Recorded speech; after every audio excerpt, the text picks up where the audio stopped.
दुर्व्यसन में त्यागता हूँ, मैं व्रत लेता हूँ। उसने कहा जी छूटते नहीं है। बहुत देर उसको समझाते हो गई, मन का तो एक आध तो छोड़ दे भाई, एक आध व्यसन छोड़ दे, शराब पीना छोड़ दे, धूम्रपान छोड़ दे, मांस अंडे खाना छोड़ दे, कुछ तो छोड़ दे। बोल साहब छोड़ना ही पड़ेगा। मैंने कहा हाँ छोड़ना ही पड़ेगा, आप तो भाई यजमान बने हो। तो थोड़ी हमने दृढ़ता अपना ली। तो उसने कहा जी छोड़ दिया। मैंने कहा क्या छोड़ा बताओ, समाज में बता दो जिससे ये लोग आपको इशारा कर दिया करेंगे वहां व्रत लिया था भाई। तो बोला एक चीज छोड़ दी। मैं क्या छोड़ा ये बताओ। कि आज से तुम्हारे हवन में आना छोड़ दिया। आज आदमी अच्छे काम छोड़ देता है पर बुरे काम नहीं छोड़ पाता है। व्रत का मतलब है अच्छा संकल्प। यह सत्यनारायण व्रत का मतलब है सत्यनारायण भगवान के भजन का व्रत। अब मैं 1 घंटे आध घंटे केवल भगवान को याद करूंगा, उसके बाद संसार याद करूंगा। यहाँ व्रत का मतलब ये है। वैसे माताएं बहनें उपवास रखती हैं, एकादशी का व्रत रखती हैं, अमावस्या पूर्णमासी का व्रत रखती हैं, और भी बहुत सारे व्रत होते हैं। देखो भूखे रहने का एक उद्देश्य तो ये है, लंघनम परम औषधय। भोजन छोड़ देना एक औषधि माना जाता है, शरीर की शुद्धि हो जाती है, आपका आमाशय जठराग्नि बढ़ जाती है, पाचन तंत्र को राहत मिलती है। आयुर्वेद में भोजन छोड़ना औषधि के रूप में देखा गया है। पर भोजन छोड़ देना ही पुण्य का काम है ये नहीं है। आप भजन कर रहे हो और हवन कर रहे हो, उससे पहले भोजन मत करो, क्योंकि भोजन करने से रजोगुण तमोगुण आ जाता है शरीर में, सतोगुण कम पड़ जाता है। इसलिए अच्छे काम करने में हमारी रुचि प्रवृत्ति बनती नहीं है। तो ऋषि मुनि कहते हैं भाई संध्या हवन आदि कार्य से पहले भोजन न करना, निराहार रह करके जल पी सकते हो, और कोई रोगी है तो भाई औषधि ले सकता है, और निराहार होकर के आप यज्ञ हवन करिए तो वो सात्विक जीवन आपका बढ़िया होगा। और दूसरी बात यह है कि अगर आपका पाचन तंत्र गड़बड़ हो गया है तो भोजन छोड़ दो, तरल पदार्थ लेते रहो तो आपकी जठराग्नि बढ़ जाएगी, शरीर स्वस्थ हो जाएगा। पर बहुत से ये कहते भाई एकादशी को अन्न में पाप बसते हैं। देखो बंधुओं माताओं बहनों, पाप तो भाई केवल इस दिल दिमाग में बसते हैं, अन्न आदि वस्तुओं में पाप नहीं बसते। अन्न तो जीवन देने की सामग्री भगवान ने बनाई है, और जितना आपको जीवन की गाड़ी के लिए आवश्यक है उतना ले लीजिए। बाकी पाप तो हमारे दिल और दिमागों में बसते हैं। चोरी व्यभिचार गलत काम तो हम ही करते हैं, अन्न थोड़ा ही करता है।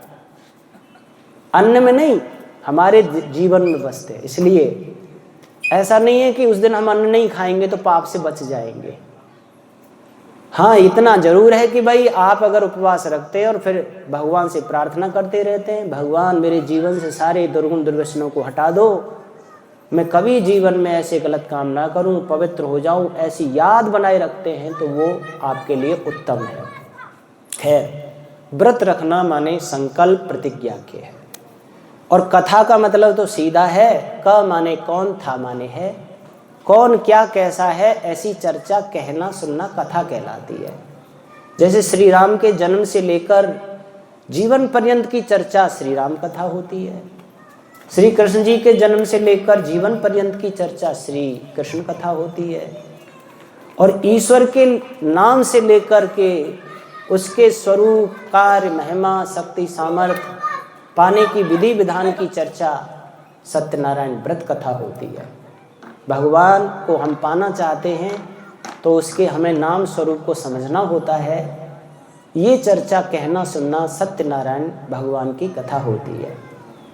एक बात यहाँ पे और ध्यान रखना, हम भगवान का भजन करते हैं, कथाएं करते कराते हैं, पर हमारी मांग क्या होनी चाहिए उस समय? 2 प्रकार की मांगें दुनिया में देखी जाती है। एक तो भगवान की कथा कह रहे हो तो भगवान मेरा मकान बन जाए, मेरे बच्चे की नौकरी लग जाए, मेरे नाती पोता हो जाए, मेरे मुकदमा में विजय प्राप्त हो जाए, आदि आदि सांसारिक लौकिक फलों की कामना लेकर तुम भगवान को याद करते हो। एक प्रकार ये होता है कि हे भगवान, केवल तुम मुझे प्राप्त हो जाओ, तुम्हारे दर्शन हो जाएं, तुम्हारी प्राप्ति हो जाए, तुम्हारी कृपा बरसने लगे, तुम्हारा ज्ञान ध्यान होने लग जाए मुझे, मैं तुम्हें समझ जाऊं भगवान, तुम्हारी आज्ञा का पालन करूं, मैं तुम्हारी आज्ञा से विपरीत न जाऊं भगवान। ऐसी मांग करके ईश्वर को भजना एक प्रकार की ये प्रार्थना है। अब इसमें सबसे बढ़िया प्रार्थना कौन सी है? तो एक छोटा सा चिंतन देता हूं मैं आपको। जैसे एक पुरुष के 4 पत्नियां हैं, यूं मानो आप, एक पुरुष के 4 पत्नी हैं। अब उस पुरुष ने कहीं विदेशों में नौकरी व्यापार के लिए अप्लाई कर रखा था, अब उसका नंबर आ गया, तो वो अपनी बड़ी पत्नी के पास गया कि देवी, मैंने नौकरी के लिए अप्लाई किया हुआ था, फलाने देश से ऑर्डर आ गए हैं, मैं कुछ समय के लिए वहाँ जा रहा हूँ, ढेर सारा धन कमा के लाऊंगा, आपको कोई विशेष चीज़ की इच्छा है जो वहाँ से मैं लौटते समय लेके आऊँ? तो उन्होंने कहा, जिस देश में तुम जा रहे हो वहाँ की साड़ियाँ बहुत प्रसिद्ध हैं, एक बढ़िया सी साड़ी लेकर के आना। ले आऊँगा। दूसरी पत्नी के पास गए, देवी जी आपको कुछ मंगाना है? ऐसे मैं जा रहा हूँ विदेश, कि वहाँ सोने के कंगन बहुत अच्छे मिलते हैं, मैंने सुना है, आप एक जोड़ी कंगन बनवा के लाना। ले आऊँगा। तीसरी पत्नी के पास गए, आपको देवी जी कुछ मंगाना है? भाई ऐसे मैं जा रहा हूँ व्यापार के लिए, कि वहाँ की घड़ी बहुत अच्छी मिलती है, एक सुंदर सी घड़ी लेकर आना। ले आऊँगा। चौथी छोटी वाली के पास गए, देवी जी आपको कुछ मंगाना है? ऐसे में विदेश फलाने देश में या व्यापार के लिए जा रहा हूँ, नौकरी आदि के लिए, कि जिस देश में आप जा रहे हो वहाँ से सकुशल व्यापार नौकरी करके आप लौट आएँ, आपके पुनः दर्शन हो जाएं, आपका मिलन हो जाए, बस मैं तो यही चाहती हूँ, मुझे और कुछ नहीं चाहिए। मैं आपको कुशल मंगल वापस पुनः दर्शन आपके चाहती हूँ। कि ठीक है। और वो चले गए। वहाँ ढेर सारा धन कमाया, जो अच्छी अच्छी चीज़ें थी वो भी उसने वहाँ से खरीदी। बड़ी के लिए साड़ी खरीदी, दूसरे के लिए कंगन ले लिए, तीसरी के लिए उन्होंने घड़ी ले ली, और सारा सामान पैसे सब ले करके देश में आ गए। सबसे पहले बड़ी पत्नी के पास में गए और जाकर के उन्होंने उनको साड़ी थमा दी, दूसरी के लिए कंगन थमा दिए, तीसरी को घड़ी दे दी, और जो भी धन पैसा और सामान विदेश में से लाए थे वो ले करके छोटी छोटी वाली के पास चले गए, उनको दे दिया। तो जब बड़ी तीनों ने देखा सुना तो उन्होंने उनसे शिकायत की कि भाई आप तो हम में भेदभाव करते हो। कि भाई मैंने भेदभाव क्या किया कि हमको तो एक एक चीज़ दे करके बहला दिया आपने, और वो सारा सामान पैसा उस छोटी को दे दिया आपने, ऐसा भेदभाव क्यों किया? उन्होंने कहा देखो मैंने भेद नहीं किया, तुम्हारी केवल साड़ी की मांग थी वो तुम्हें मिल गई, तुम्हारी कंगन की मांग थी वो मैं तुम्हें लेके तुम्हें दे दिया, तुम्हें मिल गया, इनकी घड़ी की मांग थी वो इन्हें मिल गई, और उनकी मांग तो मेरे लिए थी कि केवल आप सकुशल व्यापार से लौट के आए और मुझे पुनः आपके दर्शन हो जाएं, बस यही मेरी इच्छा है, कामना है।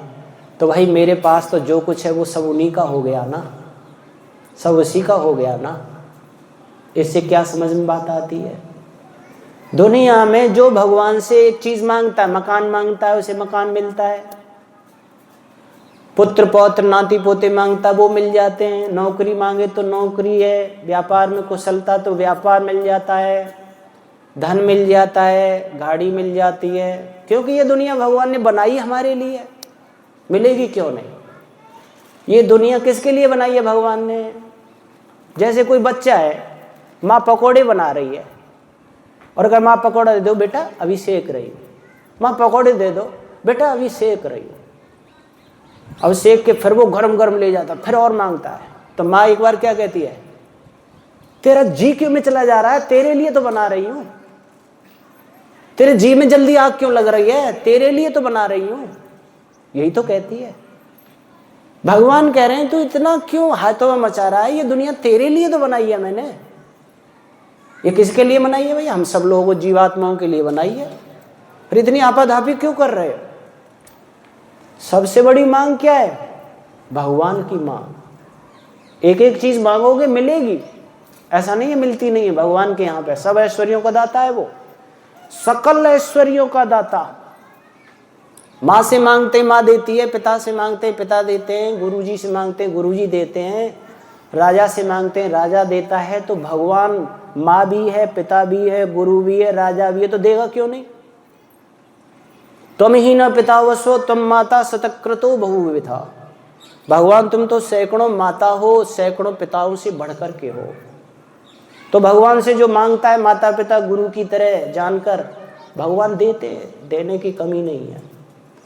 पर देखो किसी ने कहा है एक है साध है सब सद है, सब साध है सब जाए, और जो तू सींचे मूल को तो फूले फले अघाए।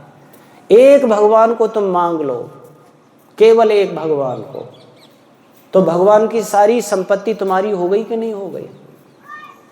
भगवान का जो ऐश्वर्य वो तुम्हारा हो गया कि नहीं हो गया? इसलिए एक एक चीज काय को मांगते हो? भगवान को ही मांगो, ईश्वर को ही मांगो। आज तुम्हारे सामने ईश्वर कितने रूपों में बताया जा रहा है, कोई कुछ बता रहा है, कोई कुछ बता रहा है। तो आप क्या करें भाई? प्रार्थना एक किया करो, एक प्रार्थना में जोड़ लो, हे भगवान तुम क्या हो। लोग विभिन्न विभिन्न प्रकार से आपको कहते हैं, कोई निराकार, कोई साकार, कोई गुरु भगवान बनता है, कोई अवतारवादी बताता है कोई कुछ बताता है, कोई तुम्हें बताता ही नहीं है। तुम जो भी हो, हे भगवान तुम अपने ज्ञान से अपना ज्ञान दीजिए मुझे, ये तो प्रार्थना कर सकते हो। हे भगवान तुम बैठ के कभी ये तो प्रार्थना कर ही सकते हो, हे प्रभु जो तुम हो तुम अपने ज्ञान से अपने स्वरूप का ज्ञान मुझे दीजिए। मैं तो आपको ही गुरु मानता हूँ, आपको ही माँ मानता हूँ, आपको ही पिता मानता हूँ, जो भी हो। मैं अभी समझ नहीं पा रहा हूँ आपको, आप ही समझाइए मुझे। जैसे आप किसी गुरु से कहें गुरुजी आप क्या जानते हो, आप बताओ, वो मैं तुमसे पढ़ना चाहता हूँ। वो कहे मैं तो भाई गणित का विद्वान हूँ, मैं संस्कृत का हूँ, तो गुरुजी संस्कृत पढ़ा दो, गणित पढ़ा दो। अर्थात हमें भगवान से ही भगवान का ज्ञान मांगना चाहिए। तो आपकी जो उलझन है ना दुनिया में, साकार निराकार की, अवतार की, गुरुओं की, सब सुलझ जाएगी। भगवान परम गुरु है, आएगा प्रकरण अभी कथाओं में। केवल मांगने से, अभिप्सा पैदा करने से, देखो बिना मांगे तो भगवान देता नहीं है, सीधी सी बात है भाई। मांगोगे वही तो देगा, अब तुम्हारी मांग ही नहीं है तो वो कैसे दे देगा भाई? मेरी मांग ही नहीं है चाय पीने की, तो भगवान कोई चाय मुझे क्यों देगा? मेरी मांग है फल खाने की, तो कह देंगे फल खा लो महाराज। मेरी मांग में चाय नहीं है तो मैं तो चाय मांगूंगा ही नहीं, तो वो चाय बना के ही नहीं देगा। मांग तुम्हारी देना भगवान का। इसलिए अपनी मांग ऐसी सुरक्षित करो कि ईश्वर, और ईश्वर के मांगने पर सब कुछ प्राप्त हो जाता है। विद्या, धन, बल, यश, कीर्ति, शौर्य, धैर्य, शांति, सुख, सुकून, मोक्ष, सब कुछ तो मिल जाता है। इसलिए हम घर परिवारों में भगवान के चिंतन को चाहे सत्यनारायण व्रत कथा के रूप में करें, चाहे गायत्री महिमा के रूप में करें, चाहे दुनिया के और यज्ञ आदि हवन आदि से भगवान की भक्ति उपासना करें, आपको अवश्य मिलेगा। एक बात यहाँ और ध्यान देनी है कि फिर कहा वहाँ ऋषि मुनियों से, किम विधानम च को विधि किम फलम च तद्व्रतम तत्सर्वम विस्त्रात ब्रूहि करुणा सिंधु महामुनि। हे करुणा के सागर मुनिवर, ये तो तुमने बता दिया कि सत्यनारायण व्रत कथा करें, पर उसका क्या विधि विधान है ये तो बताओ। सत्यनारायण भगवान की पाने का विधि विधान क्या है, नाम स्वरूप महिमा क्या है, पाने का फल क्या है, ये तो बताइए। तो वहाँ पर फिर ऋषि लोग भगवान के उस नाम स्वरूप कार्य महिमा को बताते हैं, और वो स्वयं भगवान ने बताया है। भगवान गुरु ने वेद में एक मंत्र दिया है, जिसमें भगवान ने अपना नाम बताया है, अपना उसमें स्वरूप दर्शाया है, अपनी महिमा को दिखाया है, अपने कार्यों को बताया है, पाने की विधि भी उसमें बताई गई है और फल भी बताया गया है। वो मंत्र कौन सा है? वो है गायत्री महामंत्र, जिसको गुरु मंत्र भी कहते हैं, क्योंकि परम गुरु भगवान है और उसका दिया हुआ ये गुरु मंत्र है। दुनिया में एक ही गुरु मंत्र है जो ईश्वर का दिया हुआ है। आप कोई ब्राह्मण ग्रंथ पढ़ो, उपनिषदें पढ़ो, आप कितने भी शास्त्र पढ़ो, उनमें परम गुरु ब्रह्म को उसका दिया हुआ गुरु मंत्र गायत्री ही माना गया है। वो मंत्र कौन सा है? ओम भूर्भुवः स्वाहा तत्सवितुर्वरेण्यं भर्गो देवस्य धीमहि धियो यो नः प्रचोदयात्। ये महामंत्र कहलाता है। वेदों का मुख कहा गया है इस मंत्र के बारे में। इसके बारे में महर्षि मनु लिखते हैं, ओंकार पूर्विका तिस्रो महाव्यार्ति तयोवया त्रिपदा चैव गायत्री विज्ञेयम ब्रह्मणो मुखम। ओम नाम पूर्व, सबसे पहले ओम नाम आता है। इसमें 3 महाव्याहृति आती हैं, भू भुव स्व, इनको महाव्याहृति कहते हैं। 3 पद हैं इसके अंदर। तत्सवितुर्वरेण्यम एक पद, भर्गो देवस्य धीमहि दूसरा पद, धियो यो न प्रचोदयात् तीसरा पद। ये 3 पद वाली ये महाव्याहृतियों से युक्त ओम नाम पूर्वक गायत्री को विज्ञेयम जानना चाहिए। ब्रह्मणो मुखम, वेद का मुख, ब्रह्म वेद को कहते हैं, इसको वेद का मुख कहा गया है बंधुओं। इसलिए हमें इस गायत्री महामंत्र को अवश्य याद कर लेना चाहिए और परम गुरु ब्रह्म को सुबह शाम बैठकर इस गायत्री मंत्र से ध्याना चाहिए। ये गायत्री मंत्र से भगवान का भजन भी कर सकते हैं और हवन भी कर सकते हैं। हवन में भी तुम हजारों आहुतियां देना चाहते हो, लाखों, तो गायत्री मंत्र से दो, आप बड़े महायज्ञ कर लोगे। और इसके लाखों लाखों बार जप करने का विधान शास्त्रों में आता है। 1.25 लाख गायत्री का एक प्रश्न होता है और ऐसे 24 प्रश्न गायत्री के जाप तक लोग करते हैं। इसकी इतनी महिमा है। गायत्री मंत्र के जाप करने से आपके लिए कितने फायदे हो जाते हैं, इसकी बड़ी महिमा बताई गई है। एक ब्राह्मण ग्रंथों में प्रसंग आता है, थोड़ा महिमा की चर्चा करके आगे बढ़ता हूँ। आज थोड़ा देर तक आपके यहाँ कथा होगी, 4:30 तक साहब, 4:30 तक होगी क्योंकि थोड़ा लेट हुआ है, क्षमा चाहते हैं, कोई बात नहीं। और दिन रोजाना 12 से 4 हुआ करेगी। आज थोड़ा आध घंटे और हम बढ़ा रहे हैं क्योंकि देर से हुई थी तो उसका फायदा कुछ मिलना चाहिए। देखो बंधुओं, घर गृहस्थ के संसार के काम तो भाई तुम 100 वर्ष तक करते ही रहोगे, पर ऐसी कुछ चर्चाएं वेद शास्त्रों की ये तो पता नहीं जीवन में कब कब मिलती हैं। इसीलिए हमें ऐसी चीज़ों में अधिक रुचि लेनी चाहिए, जल्दबाजी नहीं करनी चाहिए। जितना मिल जाए ठीक है, पता नहीं फिर मिले न मिले।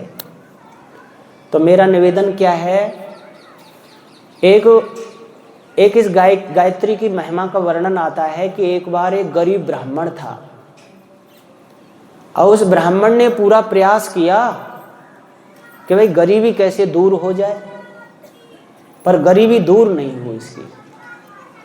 उसने किसी बड़े विद्वान से सलाह की, भाई मेरी गरीबी कैसे दूर हो सकती है। तो उन्होंने कहा 24 प्रश्न गायत्री का जाप करो। एक प्रश्न गायत्री कितना होता है? 1.25 लाख। और 24 प्रश्न गायत्री का मतलब हो गया 30 लाख। 30 लाख गायत्री का जाप करो, आपकी गरीबी दूर हो जाएगी। ठीक है, उसने कहा ठीक है। 30 लाख गायत्री आप 4-4 घंटे सुबह शाम करोगे। देखो आप, मैं ये नहीं कह रहा हूं कि आप इतना ही करोगे, पर इसकी महिमा तो समझ लो। आप 10 मिनट करना, आध घंटे करना, 20 मिनट करना, 1 घंटे करना, वो आपकी समय सुविधा आदि के ऊपर है। पर इस महिमा से हमें एक ज्ञान होगा कि ये गायत्री इतनी महिमा शास्त्रों में क्यों गाई गई है। तो कहा, उसने कहा ठीक है मैं ये प्रश्न करता हूँ। उसने संकल्प ले लिया, व्रत ले लिया कि मैं 24 प्रश्न गायत्री का जाप करूंगा। अच्छा, ऐसा नहीं है कि दुनिया में ऐसे जाप करने वाले नहीं है। मैंने एक व्यक्ति देखा ऐसा महाराष्ट्र में एक जगह ऐसे मंदिर में कार्यक्रम था और वही कमरा था, वहीं हम ठहरे हुए थे। तो ऐसे 4 दीवारी हो रही थी उसकी, उसमें एक पुजारी रहता था अपने परिवार सहित। तो उसका जो लड़का था पुजारी का, वो गुरुकुल का पढ़ा हुआ था और वो भी उसमें हमारे पास आया, वार्ता करने लगा। हमने पूछा उनसे, तो उसने कहा जी मैं 24 प्रश्न गायत्री का जाप कर रहा हूँ और 1 साल तक मैं इस 4 दीवारी से बाहर नहीं जाऊँगा। चाहे कितने भी विवाह, शादी, पार्टी, सत्संग कुछ भी होता रहे, मैं 1 साल तक 4 दीवारी से बाहर नहीं जाऊँगा। 4 घंटे सुबह और 4 घंटे शाम को मैं गायत्री का जाप करता हूँ। एक जगह है वहाँ पर मैं बैठ करके करता हूँ और अगर मुझे लवशंका बीच में लगती है तो वो वस्त्र उतारता हूँ, दूसरे वस्त्र पहनता हूँ, लवशंका जाता हूँ, हाथ मुँह धोता हूँ, फिर उनको वहीं बाहर उतार देता हूँ, फिर इन साधना के वस्त्रों को पहनता हूँ और फिर बैठ के करता हूँ। अगर बड़ी शंका हो जाए, शौचादि की हाजत भी हो जाए, तो स्नान करूँगा और फिर इन वस्त्रों को पहन करके फिर बैठूँगा। और उसका तो ये कहना था कि 1 साल तक नाखून नहीं कटाऊंगा, बाल नहीं कटाऊंगा, कोई फैशन नहीं, क्योंकि बाल आदि कटाना भी श्रृंगार में आता है। तो एक श्रृंगार रहित ये कर रहा है, वो विरक्त होकर भगवान के लिए जाप कर रहा है। तो उसने कहा मैं बिल्कुल रूखा सूखा ऐसा रह करके 1 साल तक करूँगा, उसके बाद फिर वो मैं भ्रमण के लिए जाऊँगा, ऐसा उसने अपनी बात बताई। तो मेरा कहने का मतलब, भगवान को पाने के लिए बड़े जप तप करने वाले तपस्वी लोग बैठे हुए हैं, हम तो कुछ भी नहीं है उनके सामने। पर जिसके कुछ ज्ञान हो जाए साहब, जितना जितना कर ले। और उस ब्राह्मण ने जब शुरू कर दिया साहब, और 24 प्रश्न गायत्री का वर्ष के बाद में जब पूरा हो गया, पर गरीबी टस से मस नहीं हुई साहब, गरीबी ज्यों की त्यों बनी रही। और उसने शाम को उसके मन में आया कि भाई गायत्री से भी गरीबी नहीं गई, चलो अब तो ऐसा है गृहस्थ में जीना ही छोड़ेंगे, अब तो सन्यास ले लेंगे। सुबह होते ही निकल जाएंगे और सन्यास धारण करेंगे, भिक्षा मांगेंगे, जीवन काटेंगे। ऐसी प्रतिज्ञा करके वो सो गया। अब रात्रि को उसको स्वप्न आता है और स्वप्न में क्या देख रहा है कि एक देवी और वस्त्राभूषण पहने हुए, सोने चांदी से लदी हुई उसके सामने खड़ी है। उसने देखा तो स्वप्न में ही पूछा, हे देवी आप कौन हो? तो उसने कहा मैं लक्ष्मी हूँ, मैं लक्ष्मी हूँ। तो यहाँ क्यों आई हो? कि तुमने पुकारा था ना, तुमने बुलाया था इसलिए आई हूँ। उसने कहा जिस समय मैं गृहस्थ में था तुम्हारी जरूरत थी तब तो तुम आई नहीं, अब मैंने संकल्प ले लिया मैं ब्राह्मण हूँ, सुबह संन्यास ले लूँगा और वहाँ मुझे धन संपत्ति सोना चांदी की जरूरत नहीं है, संन्यास में तो भिक्षा करनी है, वहाँ सोने चांदी की क्या जरूरत है, लौट जाओ, अब मुझे नहीं है जरूरत तुम्हारी। उसने कहा ठीक है कोई बात नहीं, मैं चली जाऊंगी, पर जो गायत्री मंत्र से तुम्हारी अरुचि हो रही है वो तो मत करो। क्यों ना करूं? जिसके लिए मैंने गायत्री का जाप किया था वो तो मुझे मिला ही नहीं, तो मैं अब मेरी कोई प्रीति नहीं रही है गायत्री में। बोलो गायत्री के प्रश्नों ने तुम्हारा काम किया है? क्या काम किया है? कि जरा पीछे मुड़ के तो देखो। जब उसने पीछे मुड़ करके देखा तो देखा 24 पहाड़ धू धू करके जल रहे हैं, आग लग रही है। उसने कहा ये क्या है देवी? बोला ये तुम्हारे जन्म जन्मांतर के 24 दुष्कर्मों की वासनाओं के पहाड़ हैं। इस गायत्री के जाप ने पहले तुम्हारी वासनाओं को जलाया है, दग्ध किया है, दग्ध बीज किया, उनको जलाकर भस्म किया है। इसीलिए तो तुमने संन्यास लेने का संकल्प लिया है। नहीं तो तुम चोरी करने का भी ले सकते थे। बेईमानी करूंगा, चोरी करूंगा, मिलावट करूंगा, अनैतिक कार्यों से धन कमाऊंगा, ऐसा क्यों नहीं सोचा? संन्यास लेने की, भिक्षा मांगकर जीवन काटने की क्यों सोचा? क्योंकि इस गायत्री ने तुम्हारे अंदर की वासना को जला दिया है। अब तुम अगर इस संसार की लक्ष्मी चाहते हो तो ये लक्ष्मी भी आएगी आपके पास, और तुम वैराग्य की लक्ष्मी चाहते हो, भगवान पाने की लक्ष्मी चाहते हो, तो वो तुम्हारे पास आ जाएगी। उसने कहा देवी अब तुम लौट जाओ, मेरी समझ में आ गया। अब मैं ब्राह्मण हूँ, पीछे तो नहीं हट सकता। मुझे तो अब विरक्ति की ही लक्ष्मी चाहिए, भगवान की प्राप्ति लक्ष्मी चाहिए। अब मुझे लौकिक लक्ष्मी नहीं चाहिए। कहने का मतलब जितना जितना तुम गायत्री ओम का जप करोगे ना, उतने उतने तुम्हारे अंदर के क्लेश, बुराइयाँ, दोष, वासनाएं जलने लग जाती हैं। एक ऐसी अग्नि है, भगवान की अग्नि, जो दोषों को जला डालती है, भून डालती है, दग्ध कर देती है। जैसे बीज को आप भाड़ में दग्ध कर लेते हो, फिर वो उगता नहीं है, वैसे ही तुम्हारे अंदर के चोरी, छल, कपट, काम, क्रोध, लोभ, मोह की वासनाएं जल जाती हैं और आगे फिर अंकुरित नहीं होती, जन्म मरण नहीं दिलाती। इतना महत्व इस गायत्री महामंत्र का है। हम इसको साधारण रूप से लेते रहते हैं, इसलिए हमें इसका अवश्य जाप करना चाहिए। सबसे पहले हम भगवान को पाने के लिए उसका नाम जानना चाहते हैं। भाई किसी से परिचय आप करना चाहते हो तो पहले नाम ही तो पूछते हो, आपका नाम क्या है, कृपया अपना नाम बताइए। तब वो अपना नाम बताता है, मैं फलाना नाम है मेरा, तो आप उस नाम से उसे पुकारने लगते हो। फिर उसका स्वरूप जानते हो, फिर उसके कार्यों को जानना चाहते हो। तो भगवान ने अपना नाम बताया, मेरा नाम क्या है? ओम। ईश्वर का सर्वोत्तम नाम, निज नाम, सबसे प्यारा नाम क्या है? ओम। सत्यनारायण भगवान को किस नाम से याद करना चाहिए? ओम नाम से। और आप कहते ही हैं ओम नाम सबसे बड़ा, इससे बड़ा न कोई, जो इसका सुमिरन करे तो शुद्धात्मा होए। दुनिया में ऐसा कोई मंत्र नहीं जिसमें ओम नहीं लिखा जाता हो, पहले ओम नहीं बोला जाता हो।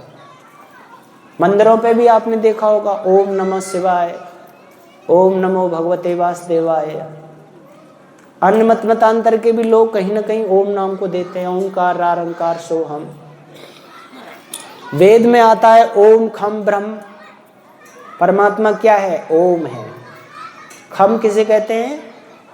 आकाशवत व्यापकत्वात् खम, यानी ओम भगवान आकाश के समान दुनिया में व्यापक है। ब्रह्म जो सबसे बड़ा है उसका नाम क्या है? ओम। अच्छा, गीता के अंदर भी भगवान के नामों में ओम नाम को पुकारा गया है। गीता के 17वें अध्याय का 23वां श्लोक पढ़ना आप। अर्जुन को समझाते हुए कृष्ण जी कह रहे हैं ओम तत्सत इति निर्देशः ब्राह्मणस्त्रिविधि स्मृतः ब्राह्मणस्तेन वेदाश्च यज्ञश्च विहिता पुरा। हे पार्थ, ओम तत् माने वह, सत माने जो सत्य है, ऐसा निर्देश करके इति निर्देशा ब्राह्मणस्त्रिविधि स्मृता, यानी वेद और ब्राह्मण 3 प्रकार से ईश्वर को याद करते हैं। ओम तत्सत कह करके ईश्वर को याद किया जाता है। ब्राह्मणस्तेन वेदाश्च यज्ञाश्च विहिता पुरा, और उसी ओम से ब्राह्मण, वेद, यज्ञ आदि उत्पन्न होते हैं। उसी ओम से, ईश्वर से ये अच्छी अच्छी प्रक्रिया जितनी भी दुनिया में है वो भगवान ओम से ही उत्पन्न हुई है, ऐसा गीता कह रही है। और गीता में एक श्लोक और आता है, उसमें कहा गया है ओम इत्येकाक्षरम ब्रह्म व्याहरण मामनुस्मरन् य याति तजन देहम स याति परमाम गतिम। अर्थात कृष्ण जी अर्जुन को समझाते हुए कह रहे हैं, हे पार्थ, अंतिम समय पर ओम ओम कहता हुआ अंतिम समय माने जब हम मरने की अवस्था में हों, देह छोड़ रहे हों, उस समय कृष्ण जी कह रहे हैं जो आत्मा ओम ओम कहता हुआ और ओम ईश्वर को याद करता हुआ या मेरे उपदेशों का स्मरण करता हुआ, मामन स्मरण य याति त्यजन देहम, जो इस देह को त्याग देगा ओम ओम कहता हुआ और अंतिम समय पर मेरा स्मरण यानी मेरे उपदेशों का स्मरण, ईश्वर का स्मरण करता हुआ जो देह त्याग देगा स याति परमम गतिम, वो परम गति को प्राप्त करेगा। अर्थात ओम ही वास्तव में परम गति देने वाला है, ऐसा तो गीता भी कह रही है। और अन्य उपनिषद आदि में भी आप कहेंगे, उपनिषद कहती है ओम इत्येकाक्षरम उद्गीतम उपासितम, ओम ही एक अक्षर ब्रह्म है। अक्षर कहते हैं जिसका नाश नहीं होता। ओम ऐसा अक्षर ब्रह्म है, नाश नहीं होता, जिसको उद्गीतम उच्च स्वर से गान करने पर उपासना की जाती है। इसीलिए भगवान के मुख्य निज नाम सर्वोत्तम नाम ओम को ही हम रोजाना ध्यान किया करें, ईश्वर को पुकारा करें। ओम जो शब्द है वो अवरक्षणे धातु से बनता है, थोड़ा व्याकरण का विषय है, जिसका अर्थ है सबकी रक्षा करने वाला। यानी कि भगवान ही एक ऐसा है जो सबकी रक्षा करता है, क्योंकि वो सब में व्यापक है, क्योंकि वो सर्वशक्तिमान है, क्योंकि वो सर्वज्ञ है, इसलिए वो सबकी रक्षा करता है। और ये भगवान ने स्वयं अपना नाम दिया है। जैसे हम सब के नाम किसने दिए हैं साहब? मेरा नाम गृहस्थ में जो विद्यार्थी जीवन में था देशराज, या तो मेरे माता पिता ने रखा होगा, मेरे दादा दादी माँ ने रखा था। वैसे मेरे दादाजी ने रखा, ऐसा बताते हैं, देशराज। दादाजी ने रखा था, भाई इसको देशराज बोलो, या पंडित जी रखते हैं। हम सब के नाम किसी दूसरे के दिए हुए होते हैं, अपना मेरा नाम नहीं होता। लेकिन ओम नाम किसी दूसरे ने नहीं दिया भगवान को, स्वयं ईश्वर ने अपना नाम बताया जीवों के लिए कि मुझे ओम नाम से पुकारो, मैं ओम नाम से जाना जाऊंगा। स्वयं भगवान ने अपना नामकरण किया है। क्यों किया भाई? क्योंकि ये बहुत सरल है, सुबोध है, सब आसानी से बोल सकते हैं इसको। वैसे ईश्वर के असंख्यों नाम है, ब्रह्मा विष्णु महेश शिव गणेश सरस्वती लक्ष्मी देवी देव महादेव, पता नहीं कितने, माता पिता गुरु आचार्य। कुछ कर्मवाची नाम भगवान के, कुछ गुणवाची नाम है, कुछ संबंधवाची नाम है, परंतु उन सब नामों में प्यारा नाम, निज नाम, सर्वोत्तम नाम ओम है। जैसे ब्रह्मा कहते हैं भगवान को, ब्रह्मा क्यों कहते हैं? सर्वेभ्यो बृहत्वात् इति ब्रह्म, जो सबसे बड़ा है, इसलिए भगवान को ब्रह्मा कहते हैं। विष्णु क्यों कहते हैं? वेवेष्टि व्यापनोति चराचरम जगत स विष्णु।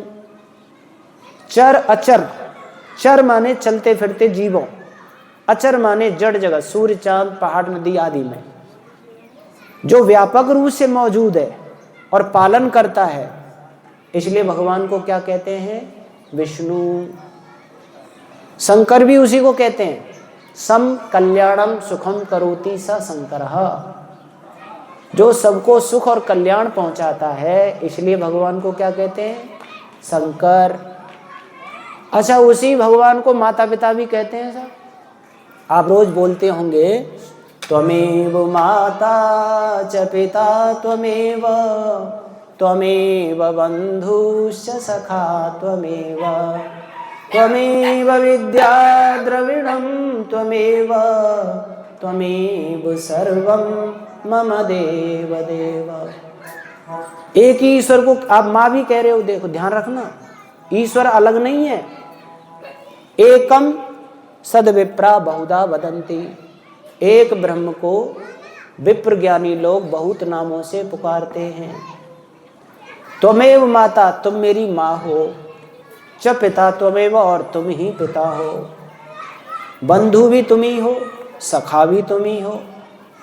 द्रविण भी तुम ही हो, गुरु भी तुम ही हो, सब कुछ तुम ही हो। एक ही ईश्वर को कह रहे हैं आप। इसीलिए ध्यान देना, एक ईश्वर ज्ञान में आना चाहिए कि इस दुनिया का एक ही पिता है, परंतु नाम उसके बहुत है। अच्छा, हमारे भी नाम बहुत होते हैं, पर हम होते तो एक ही हैं। जैसे एक आदमी है, उसका नाम है धर्म प्रकाश, लेकिन उसके नाम बहुत हैं।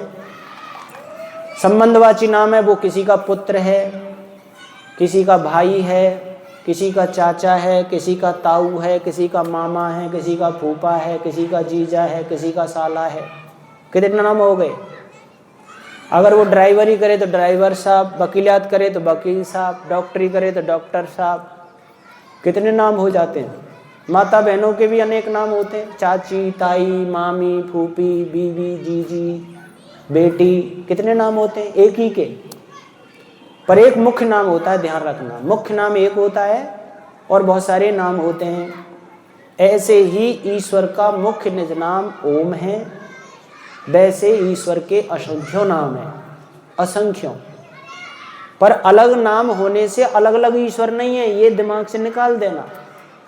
एक ही ईश्वर को इन नामों से आप याद कर सकते हो, पर उन सब नामों में मुख्य नाम ओम है। अच्छा, ये बहुत सरल भी है और सबके अंदर से निकलता है। देखो, जब आप भोजन कर लेते हो और डकार आपको आती है तो क्या आती है? ओम। बाद में तुम बहुत सारे नाम बोल सकते हो भाई, ओम राम, ओम कृष्ण, ओम अल्लाह, ओम प्रभु। पहले ओम ही निकलेगा, चाहे वो ईसाई हो, मुसलमान हो, जैनी हो, सबके अंदर ओम निकलेगा डकार में। बाद में कुछ नाम भी ले सकते हो आप, क्योंकि भगवान ने ऐसा नाम रखा है जो सबको सहज रूप में प्राप्त हो जाए। और एक चीज और है, अन्य जितने नाम हैं उन्हें बोलने में तुम तुतला सकते हो। जैसे कोई बच्चा तुतलाता है तो वो कहेगा ब्रह्मा, विष्णु, महे, तलत्वती, लक्ष्मी, तुतलाएगा। लेकिन ओम बोलने में कोई नहीं तुतला सकता, ओम सीधा बोलेगा। और एक चीज ध्यान रखना, इसकी ध्वनि में बड़ा आनंद है, बड़ी शांति है। जैसे ये माताएं बहनें या आप लोग भी, जब कोई बच्चा रोता है माँ की गोदी में, तो माँ दो काम करती है। एक तो हाथ की थपकी देती है, छाती पे देती है, पीठ पे देती है, माथे पे ऐसे रखती है, और एक मुंह से कुछ गुनगुनाती रहती है। मुंह में से कहती रहती है, ओम सो जा बेटा ओम। देखो, ओम बोल रही है, ओम, इसमें ओम ही निकल रहा है। और ये ओम की ध्वनि जब उसके शरीर से स्पर्श करती है, तरंगे इसकी, और हाथ की थपकी पड़ती है, तो बच्चा शांत हो जाता है, सो जाता है। और आजकल तो साहब आप सब जानते हैं, बाबा रामदेव जी ने प्रणव जाप को, ओंकार के जाप को दुनिया में फैला दिया। आज तो प्राणायाम में स्वस्थ दिल दिमाग बनाने के लिए ओम बोल रहे हैं लोग, मुसलमान भी, ईसाई भी। प्रातः उठते ही खाली पेट आप बोलिए ओम,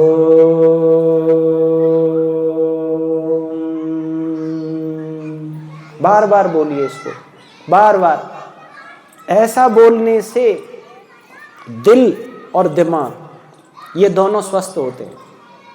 इसकी जो कंपन है, इसका जो वाइब्रेशन है, हृदय को मजबूत करता है और दिल को, दिमाग को भी स्वस्थ करता है। डिप्रेशन अगर किसी को है, अनिद्रा का रोगी है, जिसको नींद नहीं आती हो, और वो ओम का बहुत बार उच्चारण करे, तो उसे नींद आना शुरू हो जाएगा, डिप्रेशन खत्म हो जाएगा। दिल का कोई कमजोर है और ओम बोलो आप सैकड़ों बार, हजारों बार, लगातार वर्षों, आपका दिल मजबूत हो जाएगा। आपका मस्तिष्क मजबूत और सूक्ष्म विषयों को भी पकड़ने के योग्य हो जाएगा। इतनी ताकत शक्ति इस ओम के उच्चारण में है। 4 प्रकार का जप माना जाता है उपनिषदों में, और चारों का अलग अलग फल दिया हुआ है। इस विद्या को हमें समझना चाहिए। ये आर्यवर्त देश में ही विद्या मिलती है, विदेशों में नहीं मिलेगी आपको। ये आर्यवर्त देश वेद से निकली, दर्शन उपनिषदों से निकली हुई विद्या है, इसके बारे में समझो। तो वहां ये बताया गया है 4 प्रकार का जप है ओम का, और चारों के अलग अलग फल हैं। एक है वाचिक जप, दूसरा है उपांशु जप, तीसरा है मानसिक जप, चौथा है अजपा जप, और चारों के अलग फल हैं। वाचिक जप का फल है धन की प्राप्ति, उपांशु का फल है सुख की प्राप्ति, मानसिक का फल है शांति की प्राप्ति, अजबा का फल है आनंद की प्राप्ति। चारों के अलग अलग फल है। वाचिक जप क्या होता है? आप सुबह शाम बैठ करके खाली पेट या स्नान आदि से निवृत्त होके, या स्नान भी न करें, हाथ मुंह धो लें, दंत धावन कर लें। जैसे सर्दियां पड़ रही हैं, आप शौचादि गए, दंत धावन किया, हाथ मुंह धो लिए और बैठ गए आप आसन पे, सुविधा की दृष्टि से, जैसा आपका शरीर है। वृद्ध है तो कुछ ओढ़ करके बैठ गए ठंड में, जिससे सर्दी ना सता जाए आपको। पैरों से अगर आप आसन में नहीं बैठ सकते तो कुर्सी पे बैठ जाइए, सोफे पे बैठ जाइए, ऐसे पैर लटका के बैठ सकते हैं। और आप जप कर रहे हैं भगवान का, तो कैसे करेंगे? ओम, ऐसे आवाज निकलती है, इसको वाचिक जप कहते हैं। ये भगवान का नाम हो गया। इसके साथ 2 चीजें और दोहरानी है आपको। एक तो अर्थ दोहराना है और एक समर्पण। ओम भगवान का नाम है, इसका अर्थ है हे ईश्वर आप सर्वरक्षक हैं, ये अर्थ बोला आपने। फिर आप बोलोगे मैं आपकी रक्षा से रक्षित हूं। जैसे कोई बच्चा अपनी माँ की गोद में अपने को पूर्ण सुरक्षित देखता है, पिता के कंधे पर बैठा हुआ पूर्ण सुरक्षित महसूस करता है, काली अंधियारी रात्रि में भी उसको कोई भय नहीं लगता, क्योंकि पिता की गोद में है, कंधे पर है। पिता भयभीत हो तो वो अलग है, पर बच्चे को कोई भय नहीं होता, क्योंकि वो पिता से को पूर्ण सुरक्षित समझता है। ऐसे ही जो वास्तव में भक्त होता है वो ईश्वर को अपने को पूर्ण सुरक्षित समझता है ईश्वर से। ये उसका समर्पण होता है, भगवान मैं आपके सुरक्षा कवच से पूर्ण सुरक्षित हूँ। ओम बोला, उसका अर्थ बोला और समर्पण किया। ये समर्पण क्या होता है, एक छोटा सा उदाहरण दे रहा हूँ मैं आपको, और ये मेरा नहीं है, एक स्वामी जी का है। एक आनंद स्वामी हुए हैं, उन्होंने एक घटना अपने ग्रंथों में लिखी है कि एक बार हम एक पहाड़ पर यात्रा कर रहे थे और रास्ते में एक धर्मशाला पड़ती थी, उसमें हम रात को ठहर गए। सुबह हम जगे तो मैं तो स्नान आदि निवृत्त होकर घूम रहा था और मेरे साथी तैयारी कर रहे थे। वहाँ एक माता अपने बच्चे को स्नान करा रही थी। वो बच्चा रो रहा था और उसने उसे कुछ कहा और बच्चा शांत हो गया। सभी तैयारी होके चलने लगे, वो माता भी बच्चे को लेके साथ में चलने लगी। वो स्वामी जी देखते हैं कि ये बच्चा मुझे माँ की गोद में ऐसे घूंसा दिखा रहा है, मुक्का दिखा रहा है, यूं दिखाता है बार बार। कई बार देखा। स्वामी जी ने उस माँ से पूछा, माँ मैंने आपके बच्चे को डराया नहीं, धमकाया नहीं, कोई बात नहीं, ये मुझे मुक्का क्यों दिखाता है? तो उसने कहा, स्वामी जी जब तुम टहल रहे थे ना सुबह, तो मैं इसको स्नान करा रही थी, अब ये रो रहा था तो मैंने कहा, मैंने इसको डराया, मैंने कहा देख या तो नहा ले, नहीं तो ये बाबा थैले में डाल के ले जाएंगे, तो बाबा को दे दूंगी। मैंने जब इसको डराया तो ये चुप स्नान कर लिया इसने। अब ये सोच रहा है कि मैंने माँ की बात मान ली, स्नान कर लिया, अब देखूंगा तू कैसे ले जाएगा मुझे, इसलिए मौका दिखा रहा है, अब देखता हूँ तुझे कैसे ले जाएगा। तो देखो माँ की शक्ति पर उसे कितना गर्व है, कितना विश्वास है। वो माँ को उस बाबा से भी शक्तिशाली समझ रहा है। यह है समर्पण। ऐसा किसी को भगवान के ऊपर हो जाए। तो यहाँ 3 बातें करनी है आपको, ओम का जाप, उसका अर्थ और उसका समर्पण। तो इसको करने से आपको धन धान्य की कमी नहीं सताएगी, जीवन जीने के साधनों में कोई कमी नहीं आएगी। ये बिल्कुल विश्वास की बात है। आगे इससे और सूक्ष्म एक जप होता है, उसको कहते हैं उपांशु। उपांशु होता है होठ हिलाते हुए, ध्वनि नहीं निकलती, केवल होठों से हिलाते हुए ओम का जप किया जाता है। इस उपांशु जप को करने पर सुख की प्राप्ति हो जाती है। देखो धन तो बिना ईश्वर के जाप वालों पर भी होता है, ऐसी बात नहीं कि जो ईश्वर को ही भजता हो उसी के बाद धन आता हो। धन तो अनैतिक कार्य करने वालों के पास भी आ जाता है, पर सुख नहीं होता उनके पास। आपको लगता है कि इसने गलत कार्यों से ले लिया और वो सुखी है, सुख अंदर की चीज है। हमको लगता है कि मकान बन गया, एसी बन गई, बड़े अच्छे धनवान हो गया, पर वास्तव में अंदर से सुखी नहीं होता। सुख उसी के पास आएगा जो उपांशु की स्थिति तक ईश्वर को याद करेगा। और उससे और सूक्ष्म होता मानसिक, ना ध्वनि निकले ना होठ हिले, मन में आप ईश्वर को ओम नाम से याद कर रहे हो। मानसिक जप उन दोनों से अधिक गहरा और प्रभावशाली माना जाता है। और उस पर पहुंचने के बाद उस आत्मा के जीवन में शांति आने लगती है। तुम्हारे जीवन में उतार चढ़ाव आएंगे लेकिन तुम शांत रहोगे, गंभीर रहोगे, अंदर से प्रफुल्ल रहोगे, चैन से रहोगे। आपके अंदर उथल पुथल नहीं होगी, शोक नहीं होगा, चिंता टेंशन नहीं होगी। मानसिक जप करने से शांति आ जाती है। और अंत में एक अजपा होता है। अजपा का मतलब क्या होता है? वो थोड़ा गहरी बात है, वो बड़ी दीर्घ काल के ध्यान उपासना से आती है। अंतिम वहाँ जप छूट जाता है और केवल ईश्वर रह जाता है, साक्षात्कार ईश्वर का होने लगता है। जैसे गाय गाय गाय गाय गाय ऐसे मैं पुकार रहा हूँ, और अब मैं आंख मूंद के अपने अंदर गाय पशु को देख रहा हूँ। तो मैं गाय को देख रहा हूँ, अब गाय क्यों पुकारूंगा? जैसे मैं किसी कैसा हूं, रमेश जी रमेश जी रमेश जी, अब वो मेरे सामने आ जाए तो मैं रमेश रमेश कहूंगा? रमेश तो जब तक कहूंगा जब तक वो मेरे पास नहीं आ रहे, मेरा मिलन नहीं हो रहा।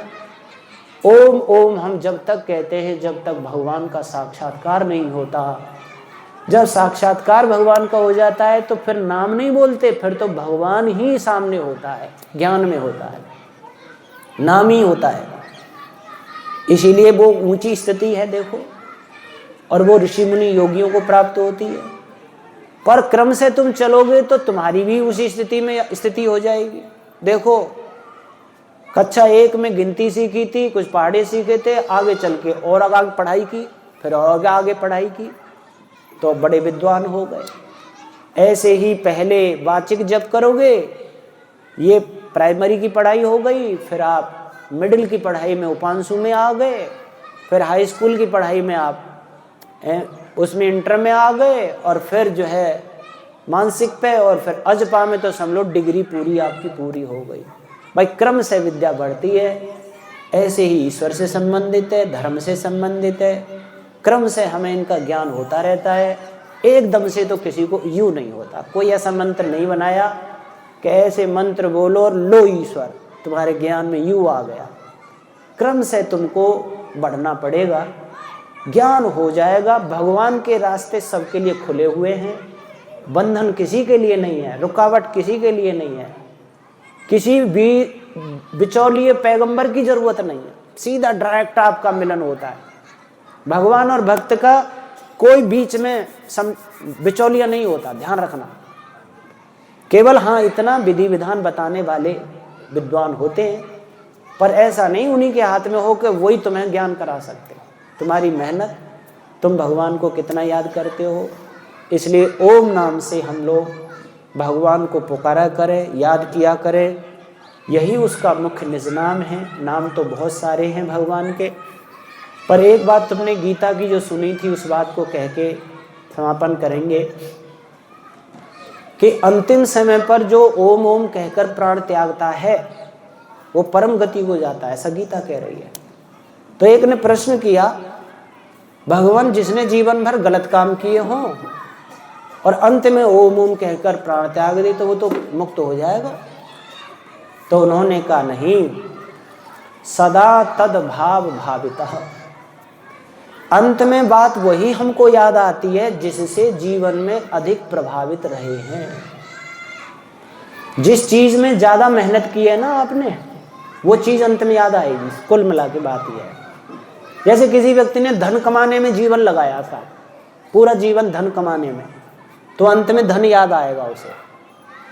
भाई मैं अब जा रहा हूँ, ये इतना धन बैंक में जमा है, इतना उसको दिया हुआ है, इतनी उससे ब्याज आएगी, इतना पैसा उससे ले लेना, ये सब धन इकट्ठा कर लेना, ऐसा बात करते करते मर जाएगा।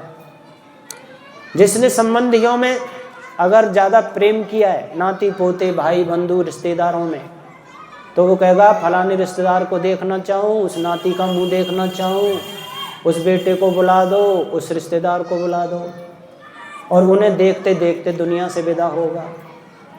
जिसने बड़ाई के काम किए हों, वो मरते समय भी ये कहेगा मैंने बड़े काम किए, मैंने ये किया, मैंने वो किया, मैंने माँ प्रधान बना, मैंने पंचायतें तोड़ी, अपनी बड़ाई के गीत गा गा के मर जाएगा। और जिसने ईश्वर को याद ज़्यादा किया है, वो अंत में कहेगा सब मेरे से पीछे हो जाओ, महर्षि दयानंद की तरह। महर्षि दयानंद अजमेर में भनाई कोठी के अंदर जब उनको जहर दे दिया था और महीनों इलाज करने पर भी स्वस्थ नहीं हुए, तो उन्होंने क्षौर कर्म करवाया, मुंडन स्नान किया। जो उनके सेवक थे उनसे कहा पीछे हो जाओ, सब दरवाजे खिड़की खोल दो, सब पीछे हो जाओ, मेरे सामने कोई नहीं होना चाहिए। और फिर गायत्री मंत्र का जाप किया उन्होंने। फिर भगवान को कहा हे भगवान तूने अच्छी लीला की, हे प्रभु तुम्हारी इच्छा पूर्ण हो, इच्छा पूर्ण हो। 3 बार कहा ऐसे, और ओम का जाप किया और शरीर लुढ़क गया। उस समय एक पंडित गुरुदत्त विद्यार्थी थे जो उनकी सेवा में पंजाब से भेजे गए थे। वो नास्तिक थे, साइंस के विद्वान थे, पर अंतिम जब इस स्थिति को ऋषि को देखा, ईश्वर को याद करते हुए जीवन लीला समाप्त हुई, तो एकदम ऋषि के पास आता है और बहुत बड़ा आस्तिक बनता है। वो फिर वेदों का प्रचार करता है, वेद पढ़ता है, वेद का प्रचार करता है। अर्थात आप अपनी सफलता इसमें समझना, अंतिम समय में तुम्हें कोई चीज़ याद ना आके केवल ईश्वर याद आए तो समझ लो तुम्हारा जीवन सफल हुआ। और तुम्हें धन याद आया, संतान याद आई, और कुछ चीज़ें आई और भगवान याद आया नहीं, तो समझ लो जीवन असफल रहा, ऐसे ही चला गया। इसके लिए क्या करना है आपको, थोड़ा काम संसार के करते रहिए, मना नहीं की जा रही है, पर अधिक ध्यान, अधिक अपने मन का रुझान ओम की तरफ, भगवान की तरफ लगा के रखिए। संसार के काम करते हुए भी ओम को, ईश्वर को मत छोड़िए, तो समझ लेना आपका जीवन धन्य हो गया। ये थोड़ी सी चर्चा आज मैंने आपके बीच में की है। कल भगवान के हम स्वरूप की चर्चा करेंगे। आज तो ओम की नाम की व्याख्या की है, कल हम भगवान के स्वरूप को समझेंगे। गायत्री में 3 महाव्यार्ति हैं, भू भुव स्व। भू की कल चर्चा करेंगे। सुबह 8 से 10 बजे तक यहाँ यज्ञ होगा, और यज्ञ पर भी कुछ भजन प्रवचन होंगे, उसको भी आप यहाँ समझें। एक दिन आपका निकल गया है, 6 दिन बाकी हैं। ये देखो यहाँ क्रियाएं जो की जा रही है, इसके 2 फायदे हैं। एक तो पुण्य कार्यों का अनुष्ठान कर रहे हैं आप, यज्ञ कथा सुनने का अनुष्ठान, और दूसरा कार्य है ट्रेनिंग, प्रशिक्षण। आप यज्ञ सीखना चाहते हैं, आप वेद शास्त्र सीखना चाहते हैं, आप संध्या उपासना हवन यज्ञ सीखना चाहते हैं, आप धर्म दान पुण्य की सही विधि सीखना चाहते हैं, तो ये प्रशिक्षण ट्रेनिंग भी है, क्लास भी चल रही है, और आपके हाथों से कानों से पुण्य का अनुष्ठान भी हो रहा है। तो आइए आप दोनों समय को लाभ उठाएंगे। एक दिन गया, बाकी 6 दिन रह गए हैं। पूरे सालों में कब ऐसे मौके मिलते हैं, तो उसका लाभ उठाना चाहिए। अगर कोई शंका आपको होती है तो आप लिखित में शंका लिख करके यहाँ दे सकते हैं। मैं बीच में उनकी, जो मेरे पास आता है, ऋषि मुनियों ने सिखाया है, सीखा है, उसकी समाधान की कोशिश करेंगे। आप लिख कर के चिट दे सकते हैं, उसका समाधान किया जाएगा। इसके बाद भी आप शंका कर सकते हैं कार्यक्रम के बाद, या पहले भी कर सकते हैं जब मौका मिले, क्योंकि हमें अवश्य ही जानने जनाने की शंका करनी चाहिए। शंका ही नहीं होती तो आप जानना क्या चाहते हैं। जैसे विद्यार्थी गुरुजी से शंका करते, गुरुजी मेरी समझ में नहीं आई बात, कृपया दोबारा बताइए, ऐसे बताइए। निवेदन पूर्वक जानने जनाने के लिए कोई शंका की जाती है, वो विद्या को वृद्धि देती है, बढ़ाती है। तो वो आप लोग कर सकते हैं किसी ईश्वर, धर्म, वेद आदि किसी भी विषय पर, अच्छे विषय जो सैद्धांतिक विषय हैं, तो आपको यहाँ समाधान देने की कोशिश करेंगे। आइए अब समापन की ओर है, तो हम जो है शांति